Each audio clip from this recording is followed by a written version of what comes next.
Salud. Salud. What's the topic today? I'm thinking cash value in life insurance. Like, all right, so this is a question I've been getting honestly a lot is the cash value. How does it actually benefit people and how can they use it while they're actually alive? Okay, great question.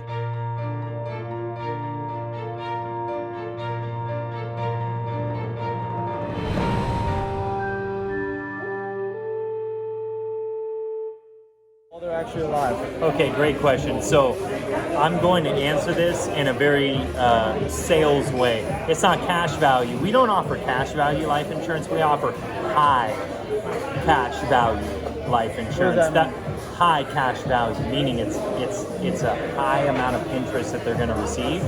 Yet our cash value policies offer 3.15% back in dividends, and then they're also gaining compound interest in the cash value. So when you ask that, like, what's the benefit of permanent life insurance when everybody says it, you're going to get it the cheapest you're ever going to do it, which is your age currently, and also compound interest is your best friend. Right? So that's why I have this conversation every day with people in their 50, 60, and they want to do permanent life insurance, but it's $2,000 a month for a decent death benefit, and they can't afford it. Yet if they would have done it at 30 and it was $800 a month, and they would have contributed to that for the entirety of their life, when they go to retire, they might have $2.5 million in cash value to supplement their retirement. Go ahead. You got a guy who's 21 years old, and he's watching this, and he's like, okay, Jeff, what should I do as far as like an investment for life? Like I heard life insurance is some good stuff. 21-year-old, what would you say to him? I'll tell you the most aggressive thing I've ever heard, and I personally do it. If you can contribute to a permanent life insurance the same amount that you do your mortgage, you will be a very wealthy man in retirement.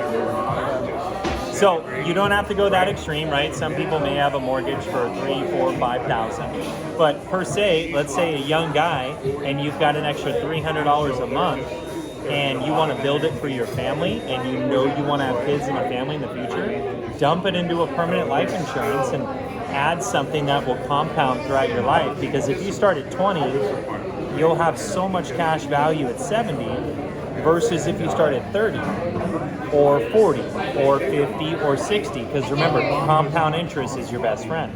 So the earlier the better and that's personally what we tell our customers, that hey, we don't just sell life insurance, we help young people set up their financial future by diversifying their financial portfolio through life insurance.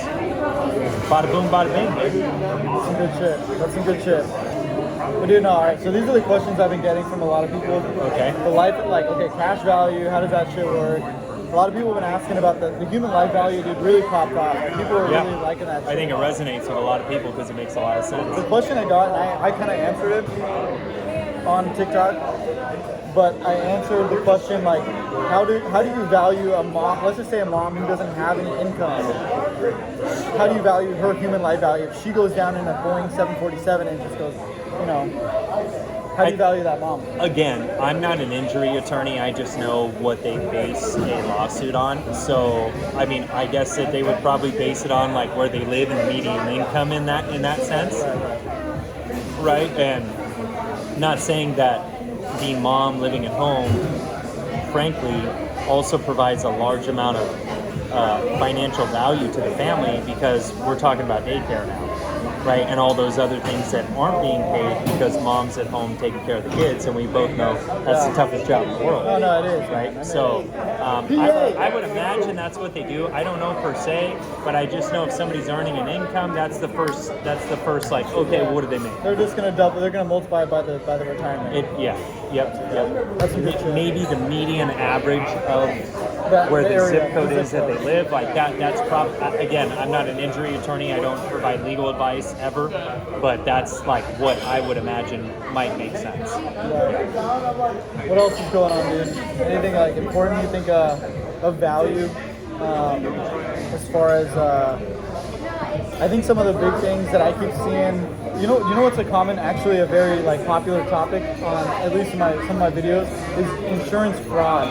Have you had any insurance fraud? Like, okay, give me a story of anyone who's done insurance fraud with your agency or your business? Yeah, I mean, we've had some pretty nasty ones, but I don't want to talk about that shit just because it is what it is. I don't want to be spilling customer information. No, I mean, dude, I'll say I had a couple of people that are like, not insurance fraud, but they're in situations where they make claims and they're like, I was covered, I told you I wanted this, and then we go look at our paper trails and we show emails, and the companies will dig into it. They'll try to see like, did I mess this up?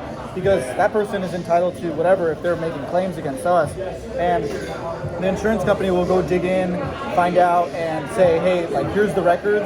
Chris, did insure this person properly, and this person is just making a false claim, which is that's just unfortunate for them. Yeah, I felt bad. You but just it is what it you is. gotta know. I think the answer to that is Or here, you how don't about win. this? How about this, Jeff? What's the most common form of insurance fraud you see? It doesn't have to be specific. I would say identity theft for sure. Identity theft? Yeah, and For like by insurance? that, and by that what I mean is like people purchasing policies under people's different names. Oh shoot. And then providing themselves auto insurance on that policy, and Wow. then maybe filing a claim that way.